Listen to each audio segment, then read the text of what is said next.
What a wonderful day!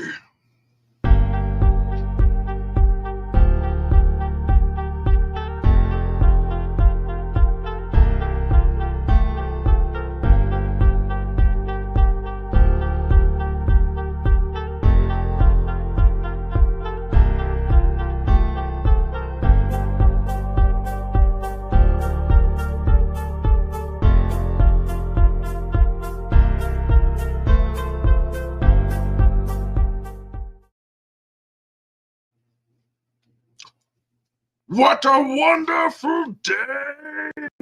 Welcome back, everybody. Hope you're all having a wonderful day. It's, well, yeah. It's Buddy Orange Hat, or Proximus Caesar.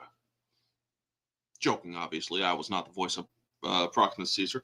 But I thought that Kevin Durant did a very good goddamn job on him.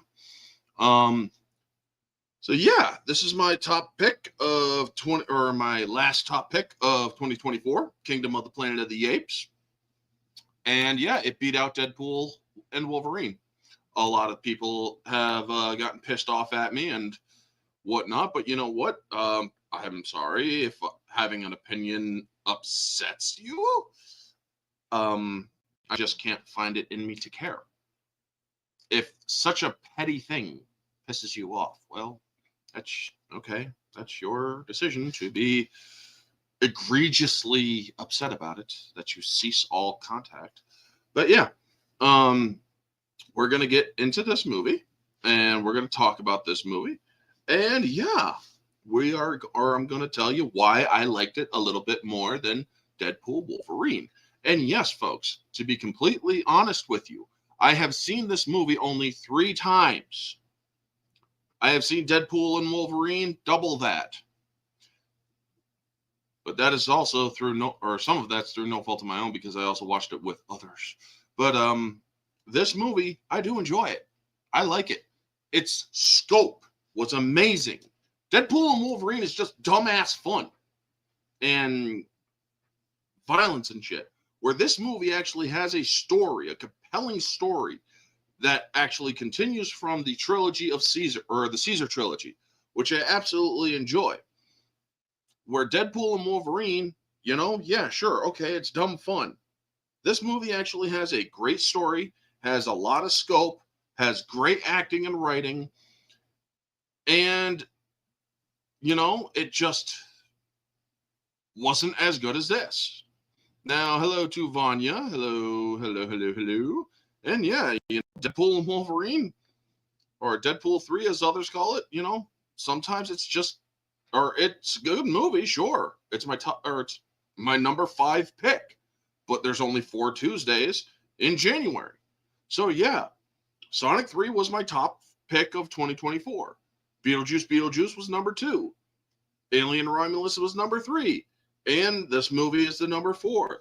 If there was a 5th Tuesday in January, I would have covered Deadpool Wolverine. Unfortunately, there isn't. So yeah, I'm not covering it. I'm sorry if that pisses people off.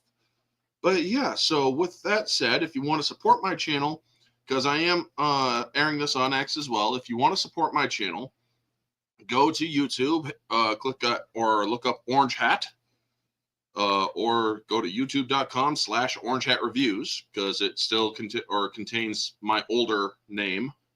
I'm no longer Orange Hat Reviews. I'm simply just Orange Hat. And you will find my channel very easily. I do controversial videos. I'm going to be discussing a couple of things on Sunday. Tonight on the Barroom Podcast, I'm also going to be discussing one of the things I'm going to be discussing on Sunday. Tonight on Society Reviews, Barroom Podcast tonight at 8 p.m. As for me getting messages right now.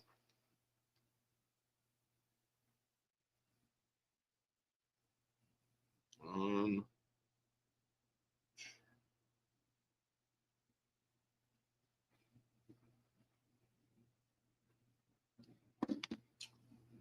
don't much care about Jason shit right now. Sorry.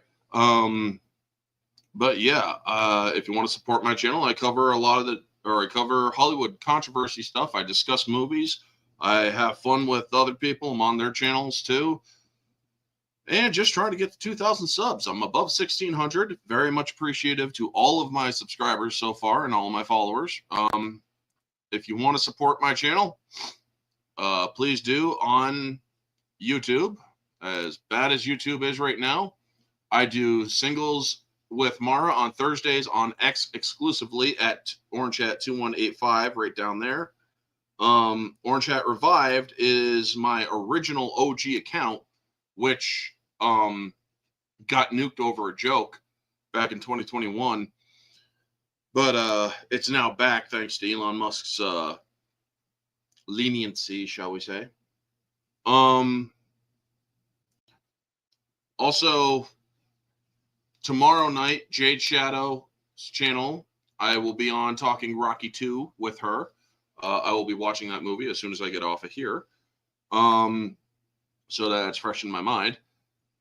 And yeah, we're going to be talking that tomorrow night and for the 1s and 2s on her channel. And then we will come up with some sort of theme for next week or next month. I have my theme streams, which I will show you guys at the end of this stream. So stay tuned till then. As for other stuff going on, let's see here. Hello to the 3 or 2 other people in the chat who are watching. Thank you for coming on in. And for the 4 people on X, thank you for coming on in and leaving a like. Make sure you smash that like, folks. Share the stream out. It helps get the channel noticed. I'm still looking for assistance on that because, well, I would like my channel to grow a little bit more. I'm thinking about monetizing possibly within the next few months, depending on my situation, you know?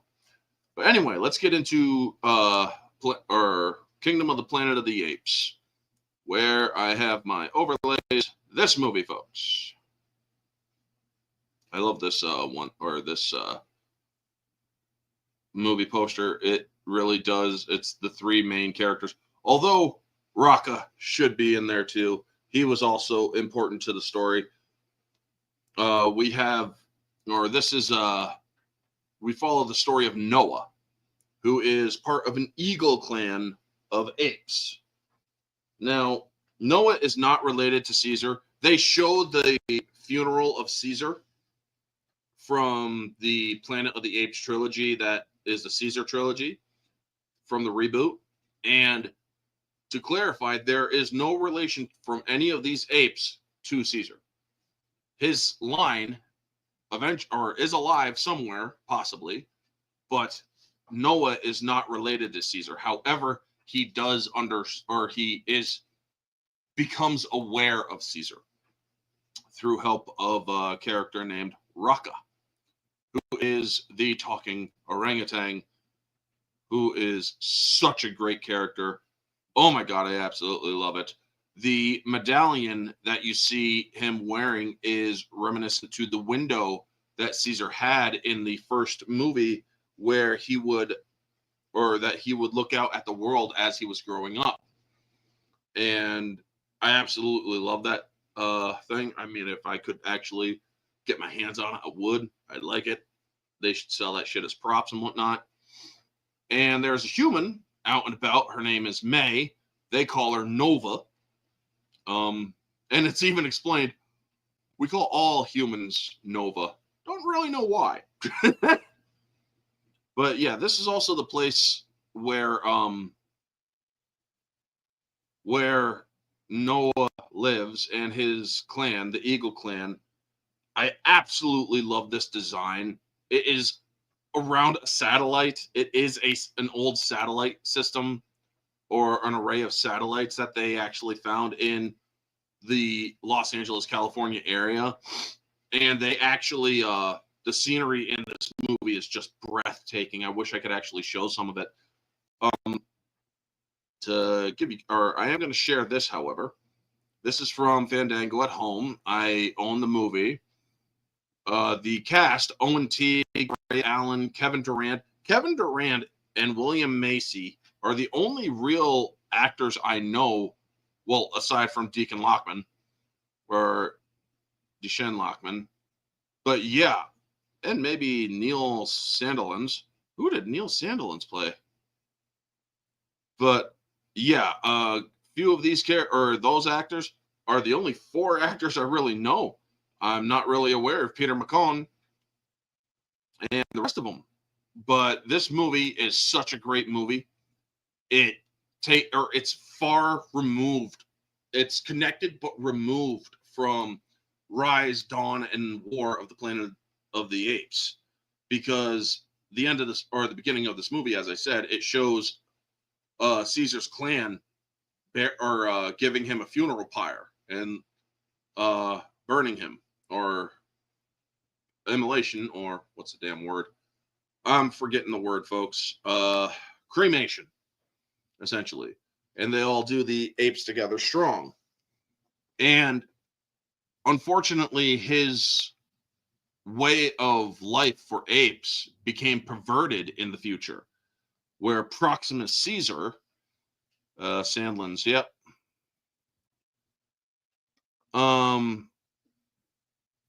Where Proximus Caesar, where we all realize or know what this scene is from. What a wonderful day! What a wonderful day! What a wonderful day! I love that. I mean, I used to use it all on Instagram while I was on Instagram for that whole scene. It's like, when something good happens, what a wonderful day, you know? But if I was on Instagram, I would have actually thought against using that clip for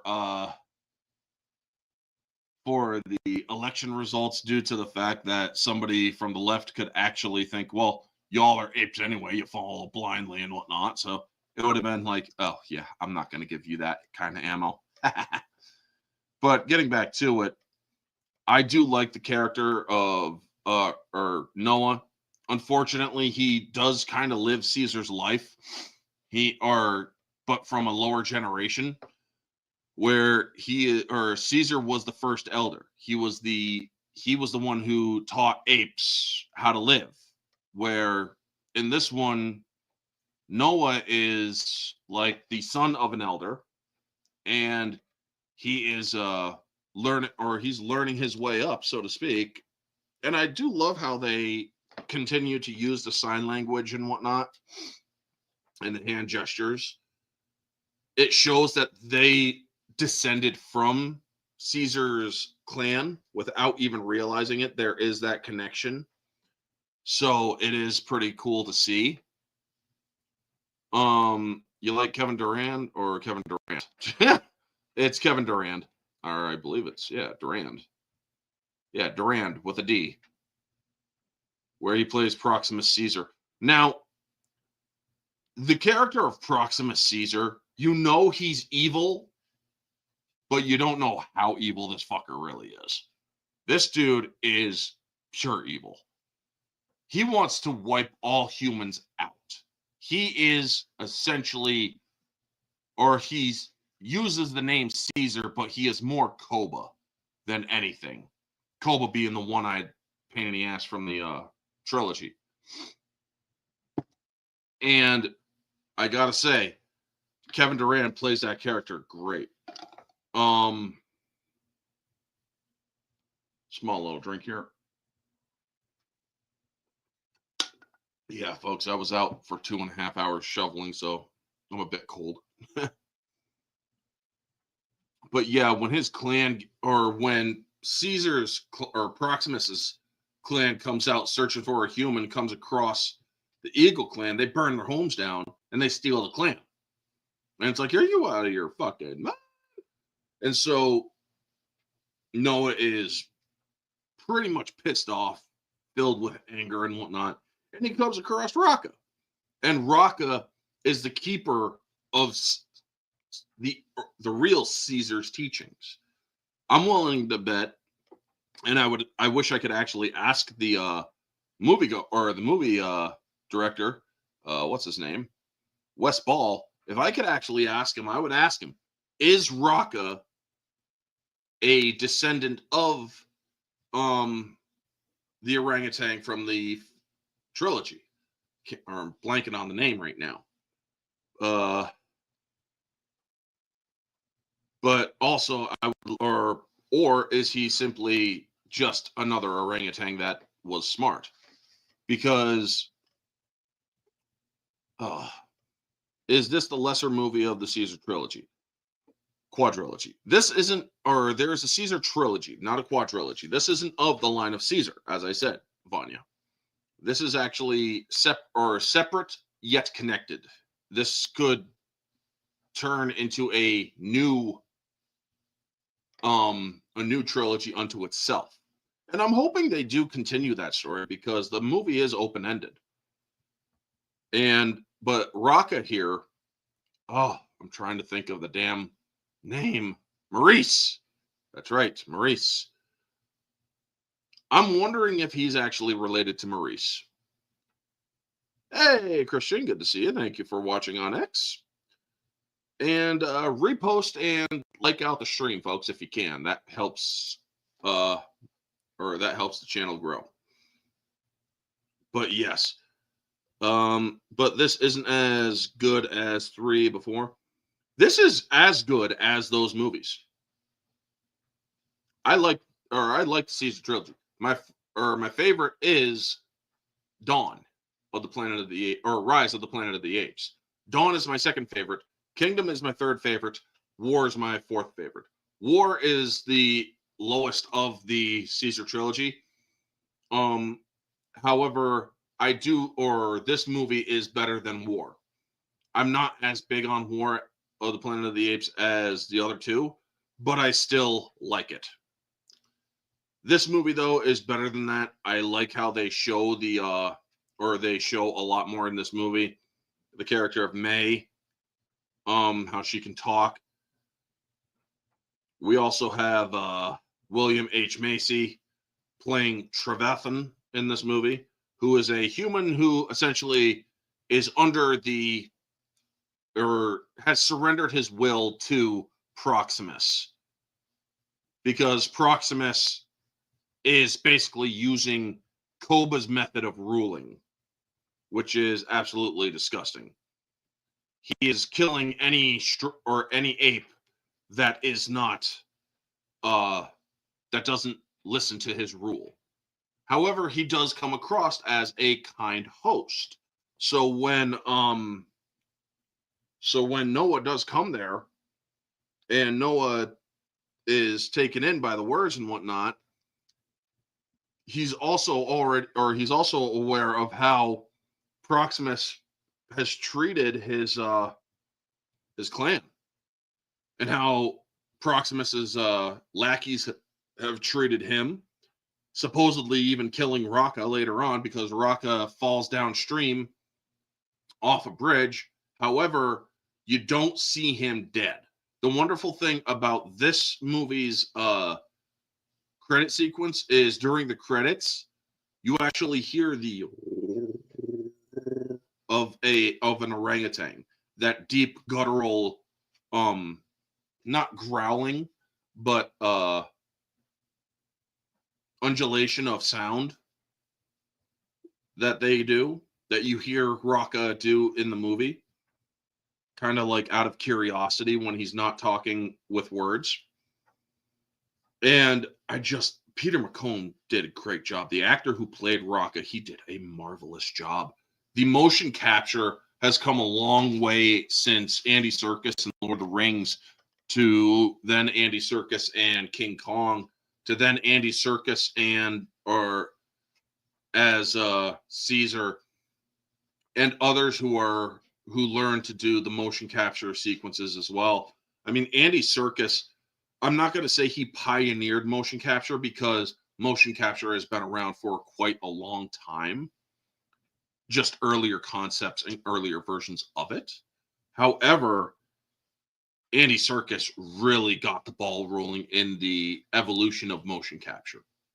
And I think that he did a wonderful job with it. I mean, the movie industry really should thank Andy Serkis for a lot of what they have done. And this movie is no exception. I mean, when they finally get to the camp,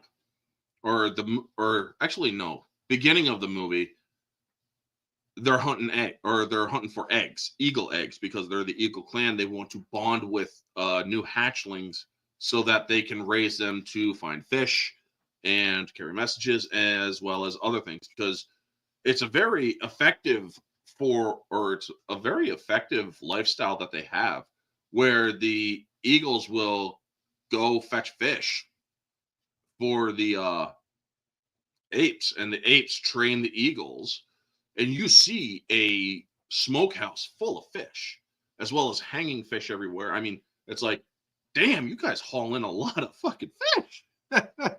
And you see that even the smaller apes, the child apes, they also are able to speak human speech. And in this movie, it is very much it's very much different, because after 300 years or many generations later, the apes believe that humans were not like that, except that Raka knows that humans were a part of it. The apes that are separate from society or from the greater world, like the Eagle Clan, they are not aware that humans were once superior. They always believed that apes were superior. So I love that when they come across the humans, they don't call them humans, they call them echoes, as in an echo of the past. But it's quite interesting. The beginning of this movie, after the funeral pile for Caesar and the beginning of the movie proper, you see the vastness of the regrowth of the world, how cities are just overgrown with shrubbery and with greenery. And the eagles raise their nests up there because predators can't get them, which is actually quite a great thing. However, the apes can climb, and you see them climbing up and whatnot, and it's so great. And I love how the laws of the Eagle Clan are explained. You leave one egg in the nest so that they can continue their line. And is the law and whatnot. As well as you gotta keep your egg with you until the bonding. And it's kept in this almost like a child sack or that a mother has for breastfeeding. The little child wrap, which is pretty cool. And this movie goes through all sorts of cool little things that they do with this movie, and it shows how these apes work around. It shows that Noah still has much to learn. However, he is still learning. His father is like, why is there echo blood on this? Did you guys go beyond the valley? And he's like, no. An echo took it and ran off with it. We got it back. And he's like, okay, I believe you, son.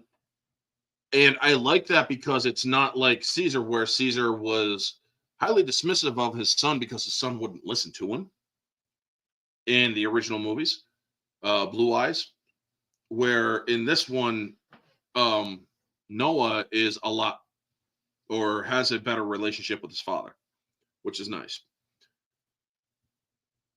Then we get to the when shit starts going south, the journey onward, and then eventually to the bunker that Proxima Caesar is trying to break into, because this is where actually this is from. After his "What a Wonderful Day" speech, he's actually trying to force animals and apes, and he's like, I don't care how many apes it takes to sacrifice, we are getting into that. We are going to get into that. And they even try to use napalm to burn through, but the chains ended up getting burnt from the napalm and breaking there too. So it's like, guys weren't that smart, were you? And I just really like how it works, because during the time when Noah is hunting Proxima Caesar's tribe, before he get or after or while he talks with Rocket and then gets caught after Rocket is washed away from the river, he is growing into his own during the whole sequence of leaving his village that got burnt down to be seeing what the kingdom of the Planet of the Apes is like, Proximus's kingdom. And he's like, we belong to Proximus now. We are part of his tribe. And Eagle Son, which is the eagle that is shown here, because this shot is from later in the movie, because Noah had to get respect from this eagle. This eagle is known as Eagle Sun, S-U-N, because of its bright red plumage and its fiery plumage. And he also learns that this eagle continues to he sees it as mocking, because the eagle follows him. And earlier he tries calling the eagle forward to land on his arm, and it scratches his arm, it pecks at his face a little bit, and then he's talking as the eagle comes forward while he's at Proximus's camp or encampment and whatnot, and he's like, the world belongs to Proximus now. That is the law. But the law is wrong. And that's when Eagle Son actually goes forward and lands on his arm. It's like, now you are ready. Now you are an elder. You are ready to lead. You understand the burden of leadership, is what that eagle is telling him. And I absolutely love it. The eagle obviously doesn't talk, but that is essentially what the eagle is conveying in its action by finally trusting him enough to land on his arm and allow him to pet its chest and under its beak and such. And that is such a beautiful moment, because his mother also sees this and realizes there is hope in the future. And as he talks with Proximus, Proximus is saying, it's like, I will get into the vault because his understanding of the concept of evolution. I love that. Do you know the concept of evolution? He thinks it's going to bring about instant evolution, having the tools at his disposal, which isn't how evolution works. But he understands that it will create a superior advantage for the apes if he gets into the bunker that May was trying to get into, but also managed to get into through a back way. You also have the side characters of Suna and Anaya, rather. Anaya being his friend and Suna being possibly his future mate, because on his travels, he comes across a huge telescope. And he also sees that May uses it as well. And then later at the end of the movie, he brings Suna to the telescope, where she sees the magic that it has, expanding her knowledge and her mind through knowledge. But I also like at the end of the movie, after the fight, where up at the back entrance to the bunker, because May floods the area, or floods the kingdom, by taking down or blowing the walls of Proximus's camp by the shore. Well, yeah, they all had to climb up to the back of the back entrance of the bunker here. And I love the brutality of it, because it shows that Proximus isn't fucking around anymore. It's like, you took my kingdom, but yet you do not realize what I am. I will kill you. You will get up, you will bend the knee, and then I will kill you. But at this time, there is the Eagle song, in which it's a little hokey, but it does show that, or it shows the evolution of Noah, where he is actually fully embracing what his father was, which was the master of eagles, who was the singer of the song of eagles, the Eagle song. And so when he sings it, all of the eagles start, or basically it's a call to the eagles that were flying above him, and they all understand to attack this person in front of him. So he calls them to attack Proximus, and, well, Proximus falls off a humongous ledge and is most likely dead. Even though his body lands in the water, there's still rocks underneath that water. So, I mean, and also from that height, it's still going to be one hell of an impact, you know? So, yeah. And if he does come up, the Eagles will, they started tearing him to shreds. Although it's very quite possible he might live. Although that is salt water. So I don't think Proximus Caesar lived. It's highly possible he might have lived, but he would die from infection from the salt water, you know? And so when he sees May believes that apes were not meant to have the knowledge. And she also has a gun with her at the time that she's talking with Noah. She has a sort of a wrap around her body, but she also has her hands behind her back with a gun in her hand, ready to kill Noah if he tries anything. He doesn't know she has a gun, but he also, or he's still now the bearer of the knowledge of Caesar, the true Caesar. And he's like, is it possible for apes and humans to coexist? Is it possible for us to live together? Can we become more than what we were? You know? Hey, Sakura, good to see you. And I absolutely love that because she doesn't believe it. She wants humanity to have their superiority back, you know? She wants humanity to be able to essentially regain connection with the rest of the world. And they eventually do. She brings back a hard drive that allows them to connect with people over on the other side of the coast on Indiana. And at this time, that was when Noah was showing Suna the telescope. And it was a great moment. And it shows that he is still wary of the future because the look he gives while looking up at the sky is one of seriousness yet caution. He's like, something is coming. However, I think we all should have the knowledge that we have or that is available to us, you know? And I honestly think that that is why this movie is a lot better than Deadpool and Wolverine, because this movie, basically, it's like it had a story that was more compelling. I mean, yes, Deadpool and Wolverine. Oh, okay, Deadpool has to fix his fucking universe. Okay. This movie has so much more elements added to it. Noah has to find his way after experiencing traumatic hardship. He has to grow up. But in his journey, he grows and learns so much. The rating scale, objectively, this film is an 8.5 to a 9 out of 10. It does go on a bit long. It's 2.5 hours. I still do enjoy it though. The pacing is a bit long.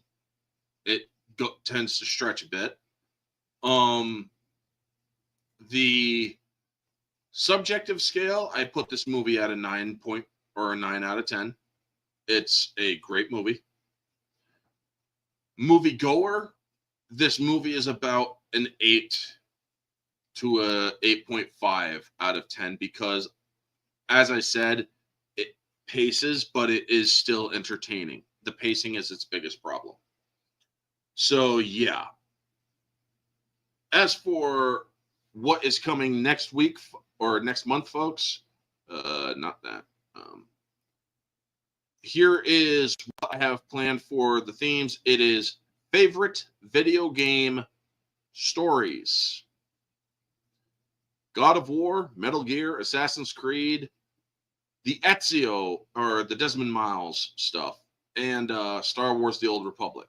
Those are going to be what I will be discussing next month for the theme streams. It will be or they will have different or it will be different thumbnail than that, but it will be, or the thumbnails will reside with what or what game I'm discussing.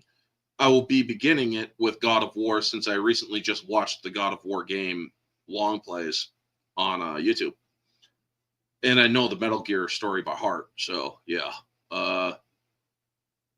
Assassin's Creed, I will also eventually be getting reacquainted with that.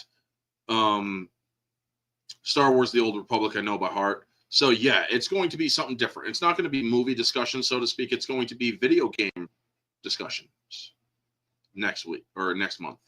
So thank you so much to everybody who tuned in. Hey, Cayman Rider, you're coming in on the end of it. I'm downtime, or I like downtimes in nature. I like downtimes in nature. Does it have it? Please explain what that means, Vanya. I wonder what movie Sonic 4 will go up against in 2027. I don't know, but I do know that it will still be a good movie. They greenlit that freaking movie before Sonic 3 even came out. That's how much confidence Paramount had in Sonic 3. And Sonic 3 did succeed in the box office.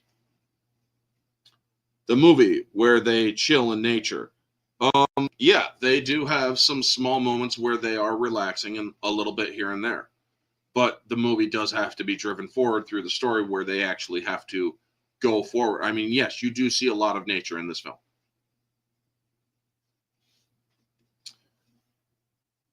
I like downtimes in nature. Does it have it? Yeah, it definitely has it.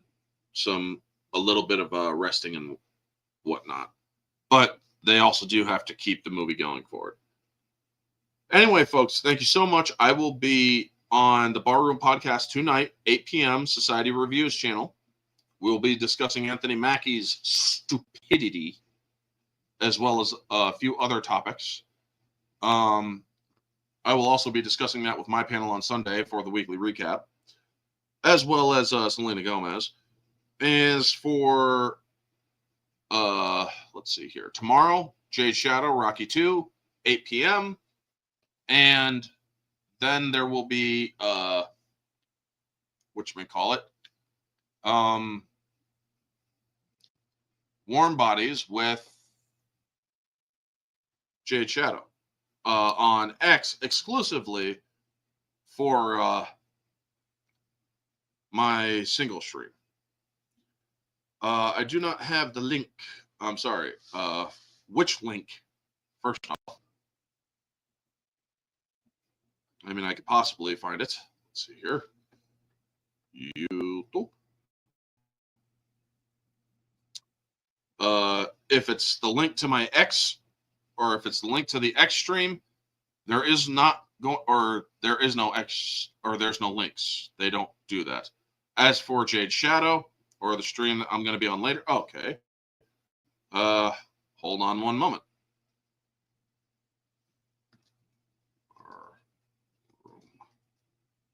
Podcast.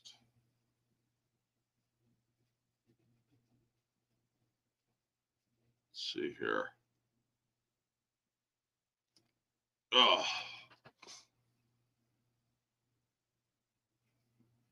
So while I get ready for that, Zuckerberg, that was 135. We should be on 135. Let's see here. 135.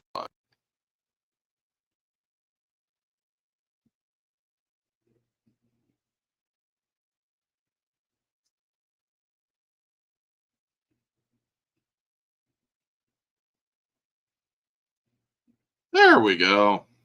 One moment, folks. Just gotta. Yeah. Rhea Ripley, Blake Lively, Vin Diesel, and others.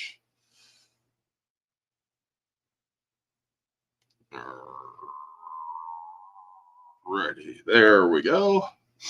Here is the link to tonight's stream, folks. 8 p.m. That's the Barroom Podcast stream. Get rid of that. So that's where I will be tonight, and that's where I usually go every night on Tuesday nights, each Tuesday night. So, yeah. Anyway, folks, thank you so much for tuning in. Y'all know the drill. Like, comment, subscribe, share, all that jazz. Let me know your thoughts on Kingdom of the Planet of the Apes. Did you like it? Did you not? What were your thoughts on the movie? Anyway, folks, thank you so much for tuning in. This has been Orange Chat. Y'all have a wonderful day, and always remember to stay humble. Peace. Are you done? Are you done?